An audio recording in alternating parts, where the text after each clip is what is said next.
Your family started here in 1906, and we're looking at what right here?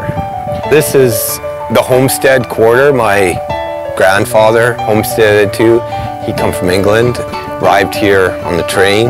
He said when he got off the train, he rode here on his saddle horse and the grass was up to the belly of his horse. So he built a homesteader shack and raised 12 or 13 kids there. I was always interested in farming, even when I was going to school. I farmed with my father for the first few years, and then I went on my own. And it was tough for sure, but with the help of my grandfather, purchased my first half section of land, 2/4. Once I got the first pieces of land paid for, I just continued on buying more land as it became available.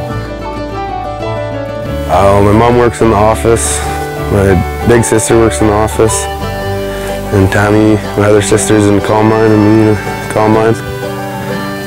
Kind of everyone just helps out.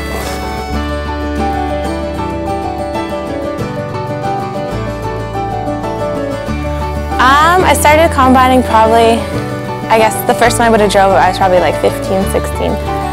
Then I was just kind of doing it on days when the guys weren't here, we were short-handed, but I started this year driving it every day.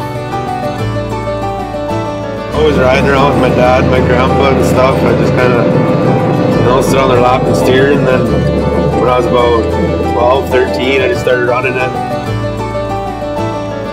My favorite part about doing it would probably be the fact that I'm a girl, and it's just kind of like I can do the same thing all the guys can do. It needs quite a bit. Pretty good when you can be the guy who seeds it and does all the work and get to combine it and see it come in. It's pretty rewarding. Initially, I started as a pedigreed seed grower, and then the chemical companies basically took over the seed business with all their GMO varieties. So they forced the seed growers either to join them or get out, basically, and I didn't join them. I went on my own, and that's when I decided to go organic. Organic, it's chemical free, it's grown from the heart. A conventional farmer would go in here about a week before it's ready to harvest and spray it with Roundup. We haven't had any rain, so it's sure not getting washed off. So obviously it's still on that kernel of wheat, and it's getting applied directly on that seed of wheat. I mean, it's not like the seed's being protected or anything by a hull or anything. It's right there, totally exposed. So what happens with the Roundup then? Is it that the conventional farmer sprays on there? Is it still in the crop? I mean, what? Oh, the consumer's eating that, and they don't even know it.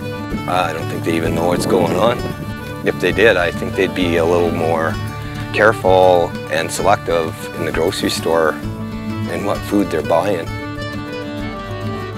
I'm happy to be part of the organic farming just because it is so much better for the environment, and I'm kind of an outdoorsy kind of girl, so it kind of works both ways. I like helping out the environment as much as I guess anyone else would. I like that idea of transparency so that the consumer can trace where their food's coming from. I mean, there's that certain percentage of the population, I think, that really cares what they're putting in their mouth and their body.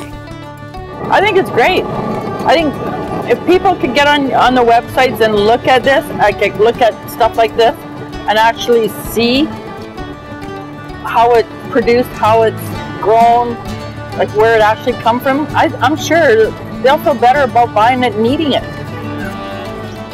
Like they know it just doesn't come out of a box.